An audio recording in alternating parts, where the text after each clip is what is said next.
Steve from Squawk Box. Before you start watching our main video this evening, I would just like to put a quick plug in for Early Day Motion 1321. That's EDM 1321. See the text below for the address for that. That's a motion put to Parliament by a group of Labour MPs calling on the government to cancel student tuition fees and debt and rent.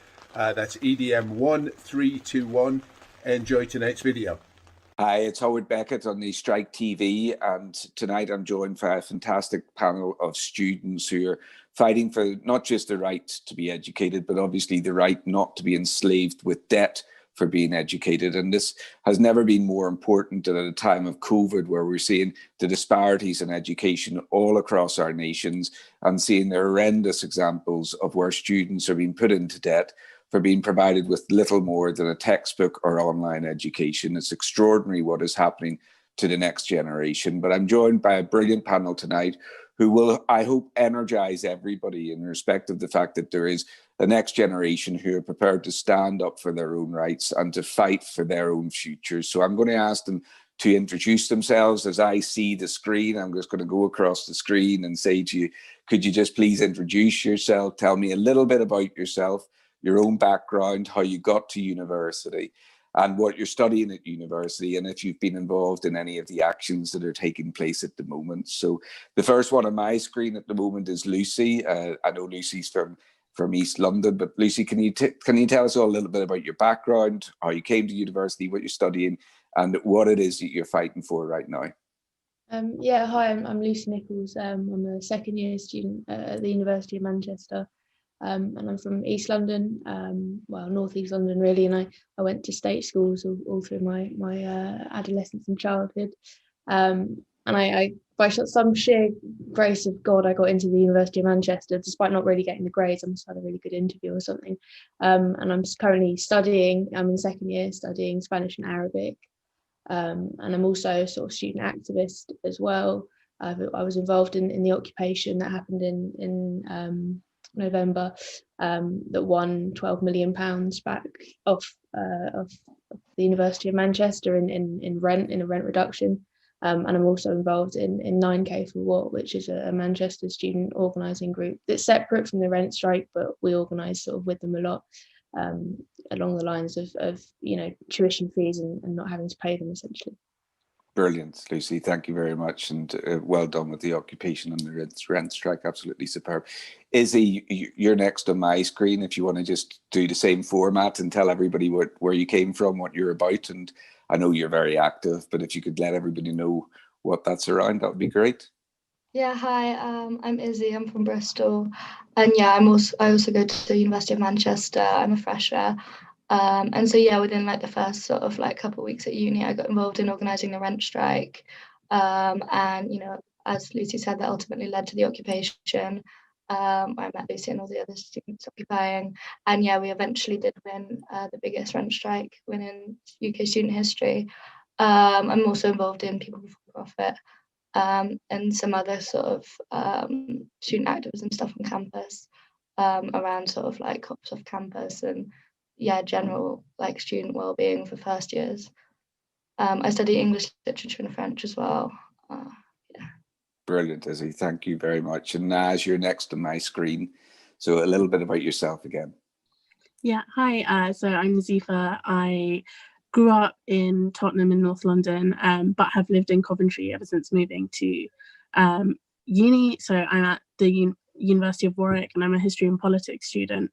And I got involved when I first arrived at uni in the Labour Society, and I joined the party, and ever since then have just continued to get more and more involved. I suppose there was an anti-racist occupation on campus last year which I was involved with, and then through the SU and other student groups got involved with other bits of organising here and there, and I'm currently a rent striker at the university as well. Brilliant, Naz. Thank you very much. Brilliant. And Esmel, finally yourself, the same format, a little bit about yourself and what you've been up to and what you're active on at the moment. Hi, I'm Esmel. I'm a first year at Warwick University, but this is my second year at university because last year I was at Imperial College, and last year was kind of my first kind of exposition to student activism. And I guess my entry to it was Palestinian activism because I'm Palestinian originally. So I'm involved with like kind of divestment organizing on campus is what I think is my priority. But then I got involved with rent strike because I'm a fresher and I was on campus and I saw just how much dissatisfaction there was. And it was really widespread this year, obviously, because of the pandemic. And just recognizing that like all the things that the different societies and the different student groups on campus are fighting for, they're all very connected by the fact that the university is obviously a very marketized institution. So that's kind of my angle, I suppose.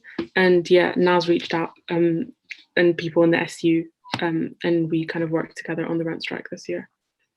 Fantastic again, Asma. Tell me a little bit now, Asma, about work accommodation. What's it like? How much do you pay a year, and is it worth it? Asma, I don't know if you want to go first. Right, I can talk a bit about on-campus accommodation because I'm a fresher, so we're allowed to have on-campus accommodation. It's given to us by default, and then of course second and third years have to kind of go out into the world themselves and figure it out, and that's part of the problem actually. But yeah, so freshers, there's like a big range obviously, which is kind of weird. On campus you'll get some really cramped tiny halls, and then some others which are like really expensive and high end.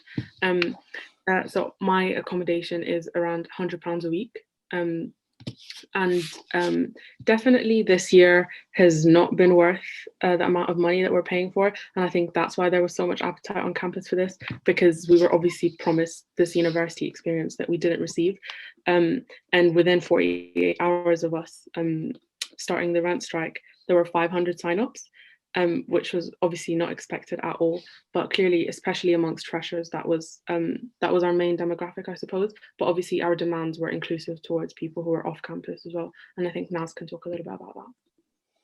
Yes, Naz, off campus, what's it look like? And because we hear extraordinary stories about rental prices and the increase in rental prices year on year, so increases that are getting into double figures as a percentage. What's it like around work? So I actually currently live in Warwick accommodation off campus, in the off campus accommodation that was available. And in all honesty, Warwick accommodation, their off campus managed accommodation, has been a lifeline for many working class students. If you went through work accommodation for your second and third year accommodation, you didn't have to put down a deposit and you didn't have to have a guarantor, which obviously many working class students would struggle to find or to provide. So in that sense, work accommodation made it a lot easier, like Asma said, when second and third years were left to go off on their own and to face to basically be at the mercy of private landlords. Some of us were able to go through work accommodation and slightly avoid that. However, yeah, like you said, rents have increased. I lived in this very same house last academic year, and my rent was increased without my knowledge this year. I have also been rent striking since last academic year, and as a response to that, where we had around 300 people rent striking, the university decided to end their management of off-campus accommodation, leaving all students at the mercy again of private landlords, but also decided to send debt collectors on rent strikers who had since graduated.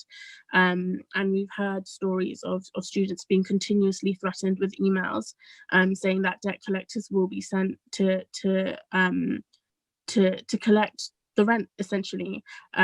We've had no communication from the uni in terms of rebates or reductions for students off campus, despite me individually having emailed work accommodation managers asking for a reduction because I lost work. I was out of work and my maintenance loan wasn't enough to cover my rent for the summer, and that was refused. And yeah, as a response, Warwick has decided to end their management of off-campus accommodation. Well, that's just a disgrace, and I hope we all get active in social media as a consequence of Socialist Telly and call Warwick out, who frankly should know better and have long-standing connections with the trade union movement and should be ashamed of themselves. So fantastic for referencing it, Naz. Just for those who are watching, tell us a little bit about what Esmel, tell us a little bit about what a rent strike actually means. What is it that you're asking of your fellow students to do whenever you say that you're on a rent strike? I think what has recently become key, so like when we first started it, we tried to make it as accessible as possible to people who are not involved with student activism at all. So we had a very clear set of demands that was about, like, obviously, like getting partial reimbursement for the student experience that we didn't get. And we spoke a little bit about mental health support, but I think now that obviously there is a lot of pressure and there is kind of a lot of success that has been given towards rent strikes, it's become really important to make it clear that the rent strike is about so much more than just getting a partial compensation. It's about just understanding that, like, no one should have to be exploited to that degree for, like, safe, affordable housing. It should be a given, especially when you're going through extra financial hardship during a global pandemic. And that's kind of the type of messaging that we're trying to put out towards students right now, and that we are getting really good response. And I think now what the rent strike has really achieved is just this kind of very clear, coherent recognition that the university is not there for our well-being or to protect us anymore, and it might never have been, actually. And there's kind of this awakening to understand that really, like, we have to hold the institution accountable, and we have to demand that it provides us with, like, safe housing and with support and with well-being services, especially right now. And a rent strike itself, Naz, means that you're presumably saying to everybody, don't pay your rent. Yeah, so even from the first rent strike from the last academic year, we've been urging people in work accommodation to withhold their rent, because unfortunately in the current marketized higher education system, universities rely on rent and on other accommodation fees to keep going because of the lack of funding from the government. It's so yeah, in asking people to withhold their rent, it's to say that, look, we deserve better. You lied to us about what we could expect this academic year, and we haven't got it. And as a result, we will not pay you rent, because we shouldn't be paying rent for accommodation that we can't access in the midst of a national lockdown. But also be challenging the marketized higher education system. Over 45 universities are rent striking. Students at over 45 universities are rent striking at the moment, and it's a huge wave of rent strikes because students are tired. When Boris Johnson announced the national lockdown at the beginning of the year, he didn't even mention university students in his briefing. So yeah, we have consistently felt let down by the government and by university management, who have instead of providing the real financial and mental health support that we need, have pitted students against staff, to say that actually it's the workers' fault because they are threatening to strike, which in reality university workers were only threatening to strike because their basic health and safety conditions were not considered, despite national UCU calling for teaching to move online since the summer. Yeah, we have an extraordinary situation where lecturers have been moved on to 0-hour contracts and such like, which is just incredible to think that we are entrusting people with the education of the next generation and at the same time asking them to live on 0-hour contracts. It's a disgrace and a reflection of society. Lucy and Izzy, if I can move to yourselves in respect of Manchester and what's been going on in Manchester, and ask you the same question. Lucy, I know you're in second year, so I presume you're out in private accommodation, and what's the standard of that accommodation like in Manchester, and what's the cost of it like? I think It varies. It completely varies. If you want to spend more money, then you essentially get a nicer house, and then you can. It's still cheaper than student accommodation. It's still largely nicer than most of the student accommodation, which is overpriced and tiny. But it varies completely. I was looking for houses last year, and some bedrooms are in basements with ceilings that are barely taller than me, and I'm like 5'6". Whereas others are in really horrible areas that are high in crime for whatever reason and have break-ins and stuff like that.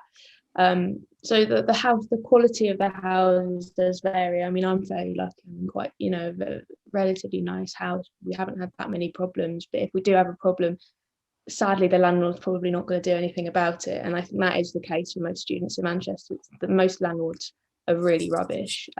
You hear horror stories on Facebook, on this big Facebook group, this Manchester-wide student Facebook group we have, of landlords, overcharging them, of landlords putting secret cameras in the bedrooms of girls and all that kind of stuff.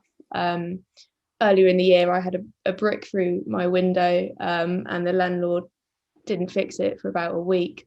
And that's when it was, November, it was raining, and we all had coronavirus in the house, so we couldn't even go outside. So we had this like gaping hole in our kitchen because we got a brick through the window. So it's still better in terms of price and largely in terms of quality than perhaps student accommodation is. But I think it's the case for most students who aren't in halls, is that landlords just don't care. I presume these private landlords, Lucy, are still expecting their full rent in a time of COVID whenever you haven't been fully occupying the premises. Yeah, I've had to pay full rent since, I think, June, and I wasn't even here until September. And my flatmate's, she's an international student, she's in Hong Kong, and she still hasn't come back, and she still has to pay full rent. So it's just, it's awful. Yeah, it's a horror story, and it's a reflection on society, unfortunately. Izzy, I've heard some, I used the phrase horror stories, but I've heard some bad stories in respect of Manchester student accommodation, the university student accommodation. Is that unfair, or is the accommodation in Manchester just not up to what you would expect given the money that you pay for it? No, I wouldn't say that's unfair at all. Even this week, I know multiple people who still have rats and mice just like running around their kitchens. There's, lack of heating for lots of people. The accommodation itself is really cramped. When you're isolating from coronavirus, you don't even have like a sofa. All you have is a kitchen with like 6 plastic chairs for 8 people. It's just not something that students should be forced to live in, especially with all the uncertainty. There's so many issues with accommodation, from break-ins to lack of heating, and the university takes weeks to respond to even the simplest of kind of maintenance reports. On top of that, security on campus has been known to racially profile students, slamming Zach, like this black student, against a wall because he didn't have his ID, well, he had his ID card. They just assumed he wasn't actually a member of campus, only meters away from his bedroom. It's a horrible, hostile environment to live in, and the amount of poor maintenance, like broken fridges and freezers, and students having to kind of deal with this themselves. And I think for most students, being 18 years old, it's the first time you're living away from home. We were lied to when we were brought here, and we were told we'd be given a safe accommodation that was worth its price, but in reality, we all got coronavirus. We had minimal support. We were told that we should just wear a mask and go to the shops if we needed resources and if we needed food, which again is not just unsafe but illegal. And just all this sort of mounting pressure on students and a complete lack of mental health support, did lead to a death on our campus last term. And once again, the university's response to that, to the sort of growing mental health crisis, was to put fences up around the accommodation, which again was completely horrible, hostile environment to live in. And I think you spoke earlier about the kind of increases in accommodation. Like, we're paying 5% more this year, but we don't have the access to the same facilities as other years. We don't have access to the subsidised bars or to the study spaces on campus. People who are in catered accommodation don't have anywhere other than their bedroom where they can kind of relax or anything. And as you were talking about how it's a class thing, it definitely is. If you're a working class student, you're going to be in one of the worst accommodations where hallways are that big, and it's just completely grim, you know, unplastered walls, tiny box rooms with, yeah, again, kitchens with broken appliances and stuff.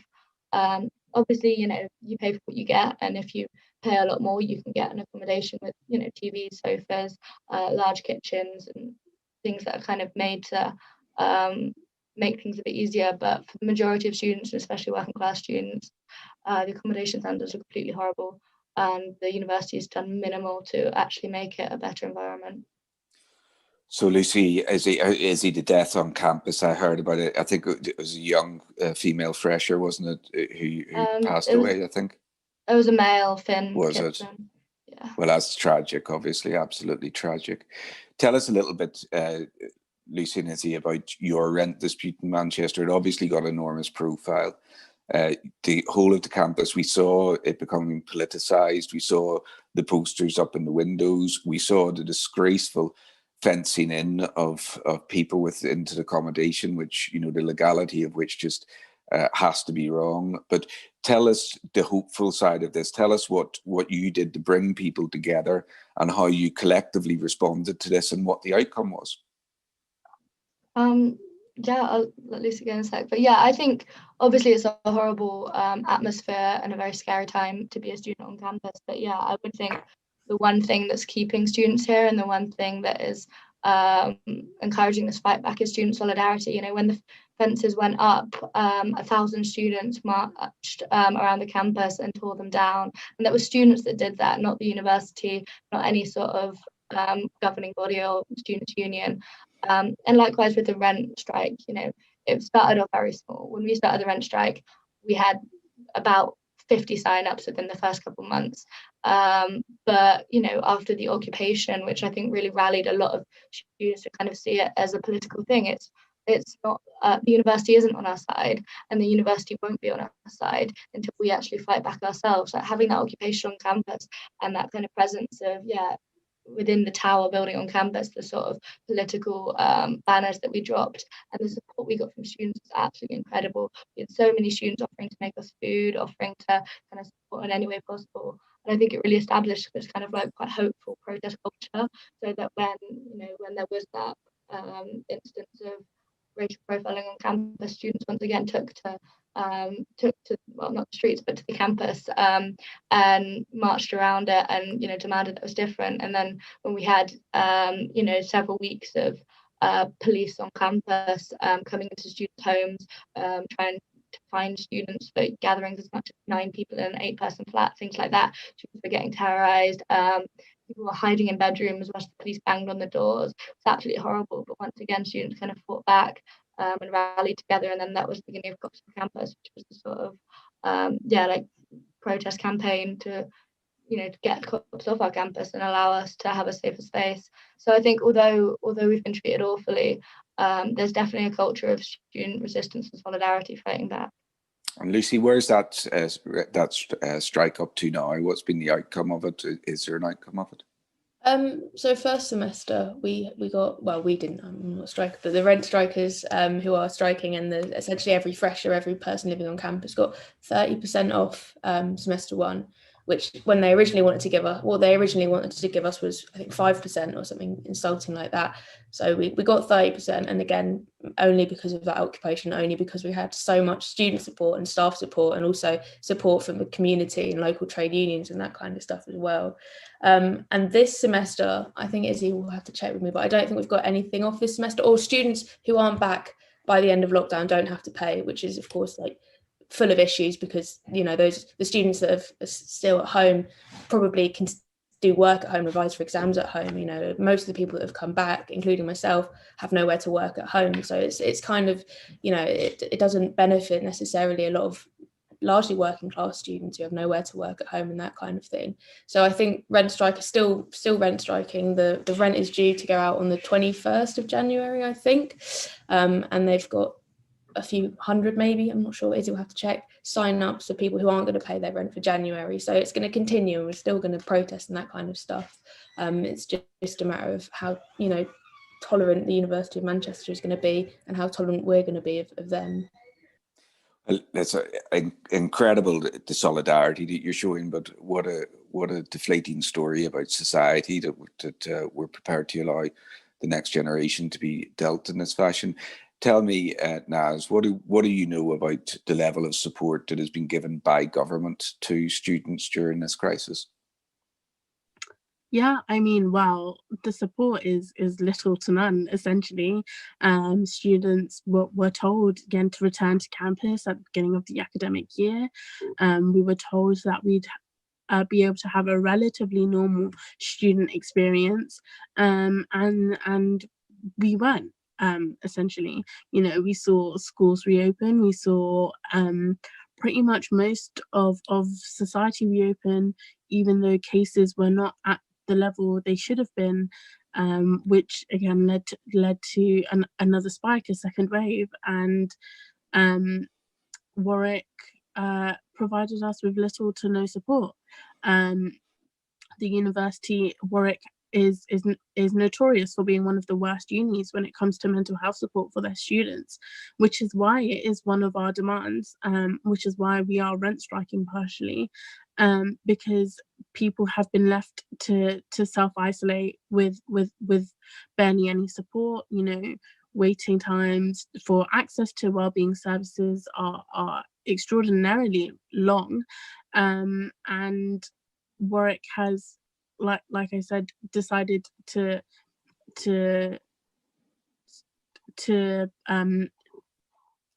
end the management of campus accommodation again, you know, which hits working class students the hardest. Punishment, really, isn't it, Naz? That's what it is, really. It's the actions of a bad employer punishing people for taking action.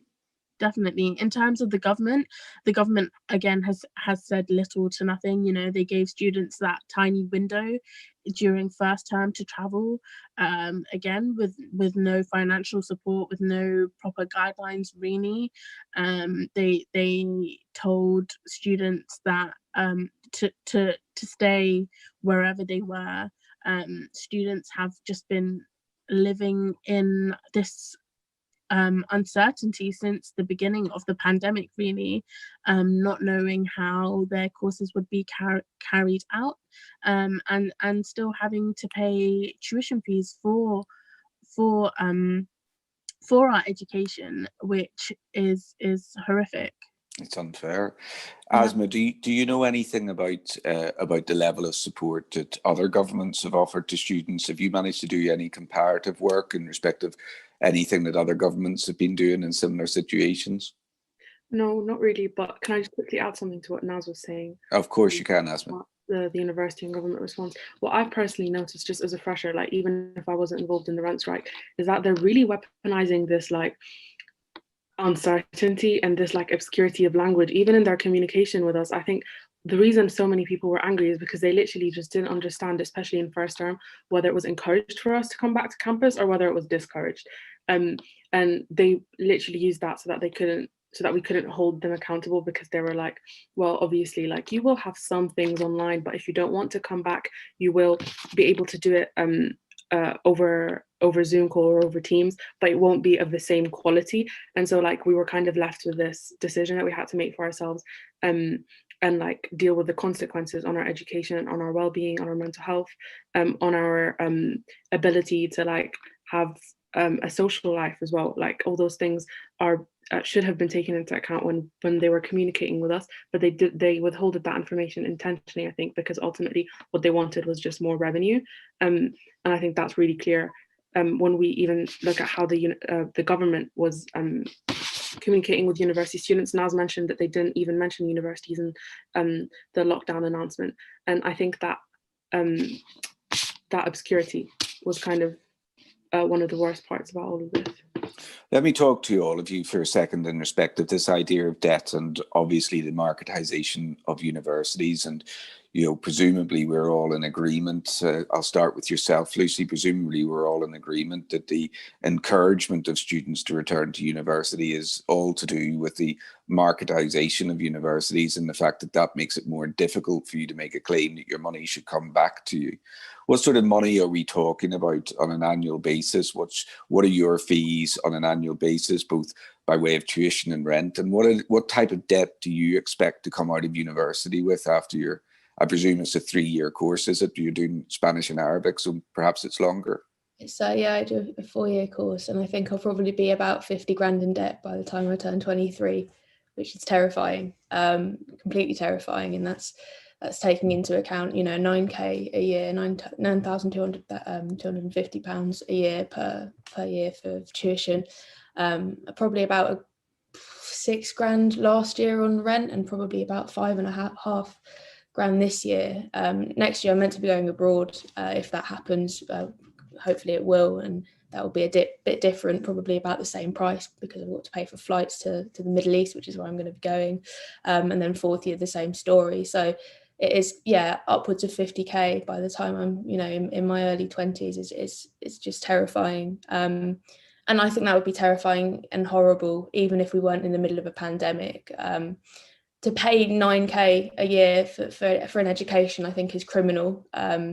I'm in a group called 9k for what, and that doesn't just mean 9k for what when we're all online. It means 9k for what when I have to, why in general, like, why am I paying this much money just for a degree, which I need? And like, you get a degree so that you can get a better job, but you only, that's what you're paying for, is just a degree so you can get a slightly better opportunity in life.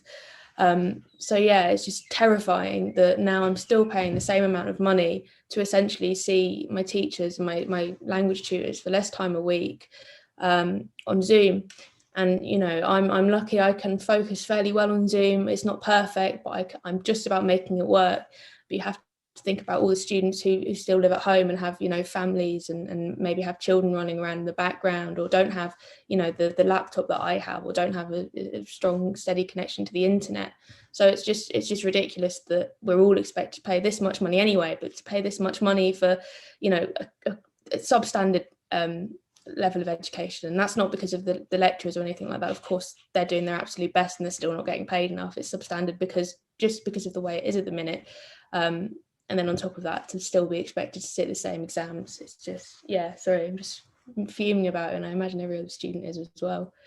No, the message is coming through loud and clear that there's a lot of anger about the place at the moment. We all know now the marketisation of education, the mental health issues are coming through loud and clear. Also, the solidarity is coming through. Izzy, do you think that solidarity, do you think that connection and that politicization of these issues, do you think that'll last with students? Do you think it'll last beyond their student life? Do you think it'll go into their life after study and reference itself in the workplace? Yeah, I think it will. Obviously, capitalism's going to try and make that not happen, and try and, appease people. But our generation is the generation, we're going to have to deal with climate change. We were the generation, like my year group in particular, we had our A-levels cancelled, and basically we were told that we're just numbers on a page, and, our postcode allocates how we're going to end up in life. But, it was the protests around that actually gave us those grades by the teachers, which in itself I think shows how like a future education system could work. And now at university, we've got the biggest rent strike in UK history. I think 55 universities are now on rent strike, which if you think about, even a couple hundred students in each university striking. I know Bristol has 1,000 students, that's looking upwards of 20,000 students rent striking, which is an inherently political act. It follows in sort of the traditional trade unions and stuff striking for their rights, by targeting like the system with money and profit and where it kind of matters most. So I think our generation definitely will, and I hope it will continue to be political. I mean, if you think about Black Lives Matter as well, it was very young, very powerful, very angry, and I like to think that things definitely aren't going to get better. Things are probably going to get worse, but I like to think that the solidarity and sort of resistance is just going to increase. I hope so too. I felt in 2017 that maybe the genie was out of the bottle. Maybe young people realised that they could change society by casting a vote, and then by 2019, I wondered whether or not that was gone. Let's hope that something good comes out of COVID, and young people feel that they can actually change society by showing collectivism. Esmel, do people in work, the students in work, do they understand what it is about collective spirit of people? Do they understand coming together? Do they understand trade unions? Would they ever talk about the trade unions as being the future? I think there's definitely an understanding that is rising right now about collectivism, and especially after, well, that's what I've kind of experienced this year after Warwick said that they were waiving rent for students who weren't coming back to on-campus accommodation in second term. Obviously, we were scared that a lot of people would stop striking or just end up paying their rent because their rent got waived for 6 weeks, even though that didn't apply to international students, it didn't apply to off-campus students, it didn't apply to students who were on campus because they their home environment was just not facilitating for them to be doing a degree. So we wanted to really push this idea that, like, even if you got what you needed, you still have to continue in the struggle, because we need that solidarity, we need numbers for a rent strike to work. And I feel like this idea is really being hammered home right now, and I feel like we're getting really good response.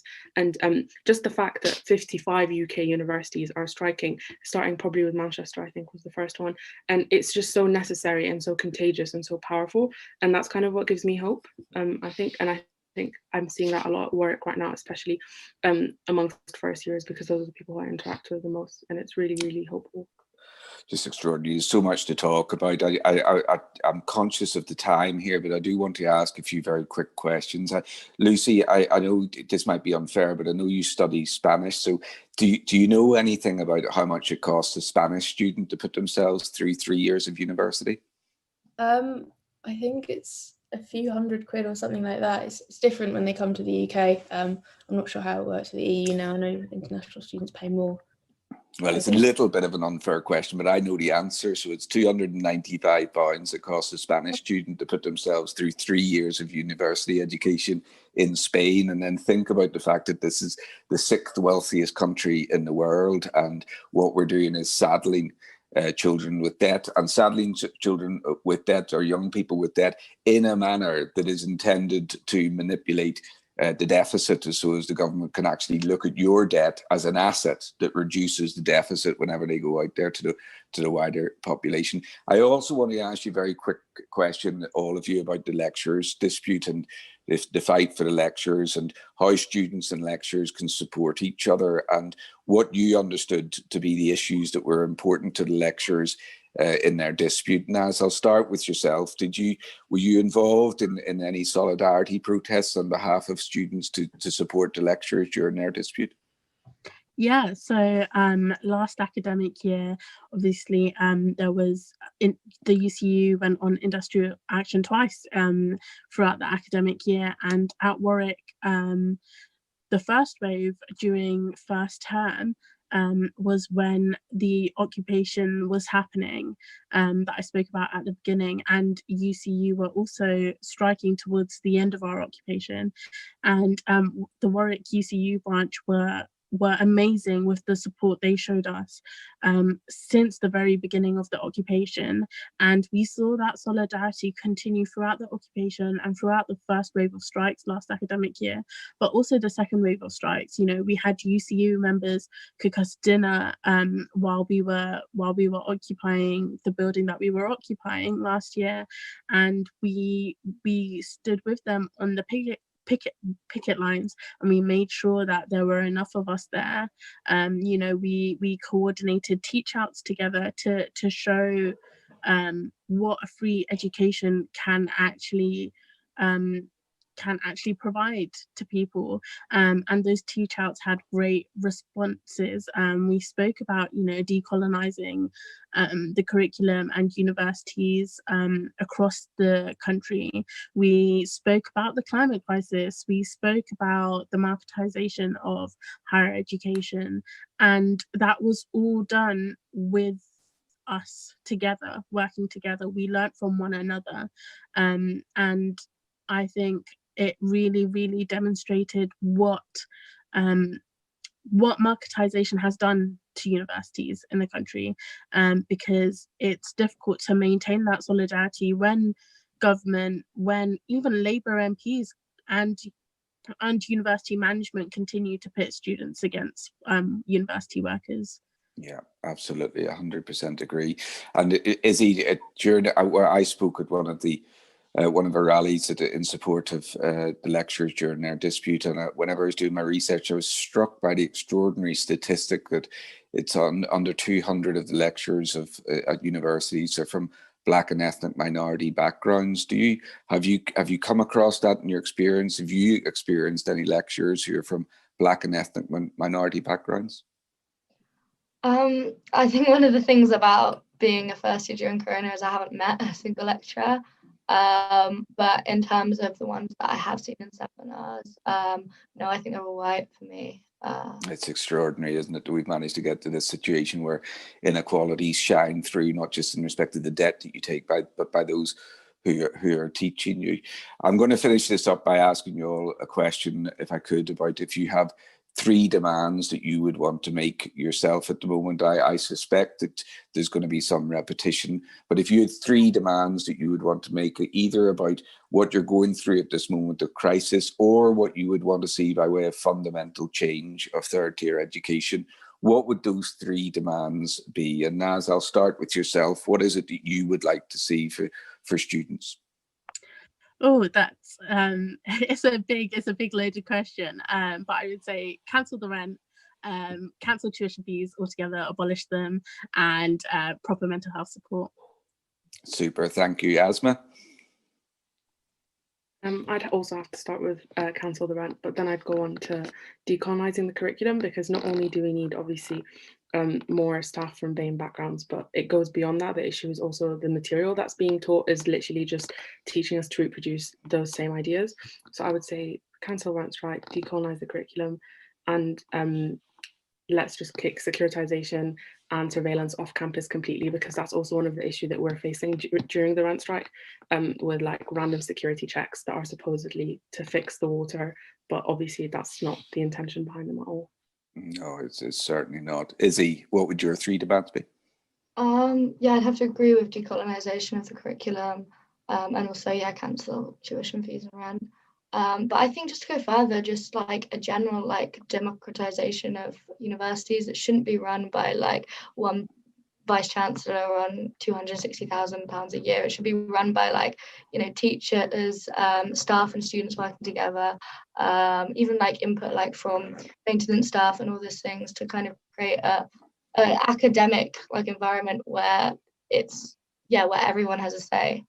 Probably quite hard to do that under the current like business model, but yeah, if we end that as well. And Lucy, yourself, what would your 3 demands be? I think mine are a bit more immediate, but it would be no tuition fees, no rent for anyone, regardless of, even if they're in private accommodation, and a no detriment policy, so that these exams that we're doing at the minute in the middle of a pandemic don't count as much as they would normally when we're not in a pandemic.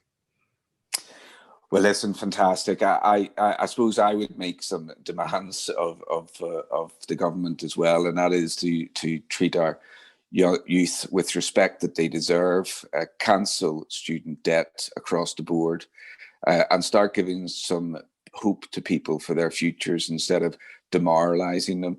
I'm struck by the consistent messages that have come through tonight about the inequality that exists in third-tier education, about the tremendous efforts that people are making, the recognition of solidarity, the recognition of the trade union movement. But I also am struck by the mental health crisis that you're all talking about, that our young people are in danger right now, unless the government steps up and unless this marketisation of third-tier education is stopped immediately.